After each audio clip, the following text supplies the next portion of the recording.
আমরা দেখতে পাচ্ছি যে এবার অনেক ঐতিহাসিক বিল এবার পাস হয়েছে এবং ইদানিংকালে যে ডেমোগ্রাফি যেটা চেঞ্জ যেটা হচ্ছে যেটা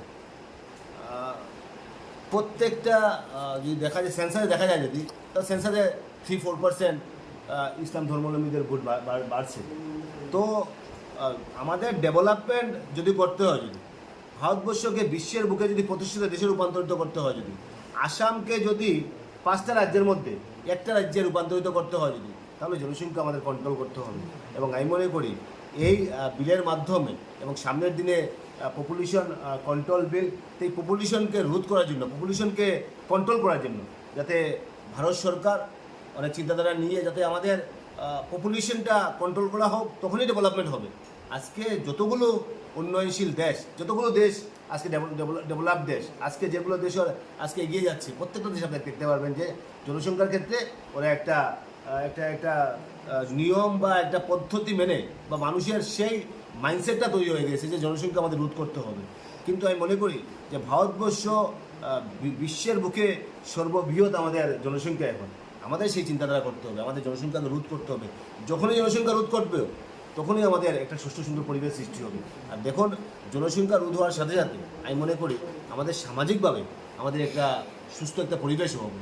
আজকের দিনে সেটাও অস্বীকার করার মতো না যে জনসংখ্যা যখন দেখা যায় যদি যে আমি জনসংখ্যা বৃদ্ধি করলাম, এই জনসংখ্যা বৃদ্ধি করার সঙ্গে সঙ্গে দেখা গেল যে একটা ভারসাম্যের একটা অভাব দেখা গেল, এতে মানুষের মধ্যে একটা হিংসা সৃষ্টি হয়।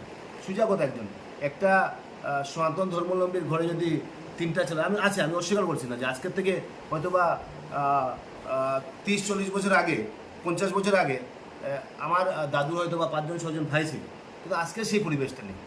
আজকে পরিবেশটা সম্পূর্ণ ভিন্ন পরিবেশ।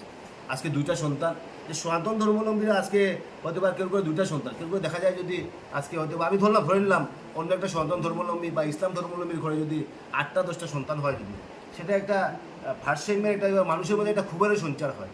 তো ব্যাপার হচ্ছে গিয়ে সেই পপুলেশন কন্ট্রোল করার জন্য, পপুলেশন যখনই কন্ট্রোল হবে তখনই সমাজ ব্যবস্থায় একটা সুষ্ঠু সুন্দর একটা বাতাবরণ সৃষ্টি হবে।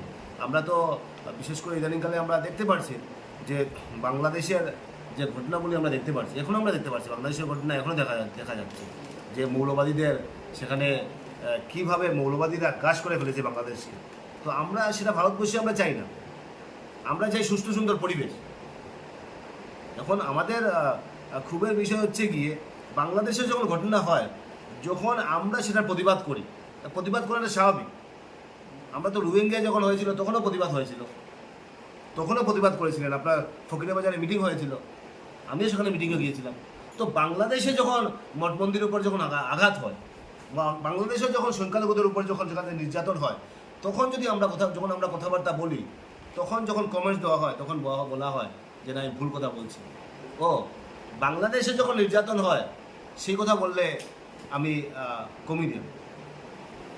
কমিডিয়ান। আর যখন বিলগুলো ভারতবর্ষে যখন সংখ্যালঘুরা নির্যাতন হয়, বিল যখন হয়, যখন আমি যখন একটা দলে ছিলাম, তখন আমি সেকুলার। সেই মানসিকতা রাখলে হবে না, সেই মানসিকতা যদি থাকে তাহলে হবে না। সেকুলারিজম হয় যদি, তাহলে সম্পূর্ণ সেকুলারিজম হতে হবে। সেখানে আমি মনে করি না যে একটা শ্রেণীর মানুষকে আমি কিছু একটা করলাম, বিশেষ একটা প্রেফারেন্স দিলাম, আরেকটা শ্রেণীর মানুষকে আমি কটাক্ষ করলাম, সেই জিনিসটা হতে পারে না। সেকুলারিজম যদি হয় তাহলে সম্পূর্ণ সেকুলারিজম হতে হবে। এবং আমরা ভারতবর্ষে আমরা চাই সত্যিকারের সেকুলারিজম, যেখানে প্রত্যেকের সমান অধিকার থাকবে, বিশেষ কোনো আইন থাকবে না, বিশেষ কোনো ব্যবস্থা থাকবে না।